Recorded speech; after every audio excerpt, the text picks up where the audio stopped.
პარლამენტის წინ მოძრაობა სოლიდარობამ პატიმრების გათავისუფლების მოთხოვნით აქცია გამართა. აქციის ორგანიზატორებს სხვა ოპოზიციური ძალებით შეუერთდნენ. მათ შორის ლევან გაჩეჩილაძე, ნინო ბუჯანაძე, ზვია ძიზიგური და სოზარ სუბარი. პარლამენტის წინ მერობის კანდიდატი ნიკა ივანიშვილიც მივიდა. ოპოზიციურ შეკრებაზე გაირკვა, რომ ხვალ ლევან გაჩეჩილაძე განცხადებას გააკეთებს და სავარაუდოდ საკუთარ კანდიდატურას მერობის კანდიდატად დაასახელებს. დაუდასტურებელი ინფორმაციით ლევან გაჩეჩილაძე კეჭს ირაკლი ოქრუაშვილის პარტიიდან იყრის.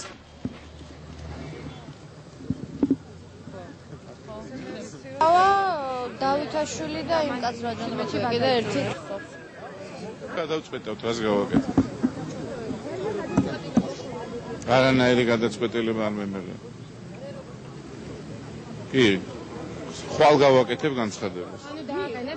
დავაანონსებ, ხვალ გავაკეთებ, ანუ დაელაპარაკეთ მიშას და იმას რა ქვია. ხვალ გავაკეთებ განცხადებას. ხვალ გავაკეთებ განცხადებას და დავაანონსებ როდის და სად გავაკეთებ. გავაკეთებთ დღეს ერთობლივ მიმართვას უფლებადამცველები და პოლიტიკური პარტიები. მე მიხარია, რომ ეს არის თემა, რომელიც ყველას განსხვავებული პოზიციისა თუ სხვადასხვა მოსაზრებების მიუხედავად დღეს აერთიანებს. საზოგადოება ამაზე წუხს და მე იმედი მაქვს, რომ ამ საკითხში მაინც ჩვენ სოლიდარულნი ვიქნებით.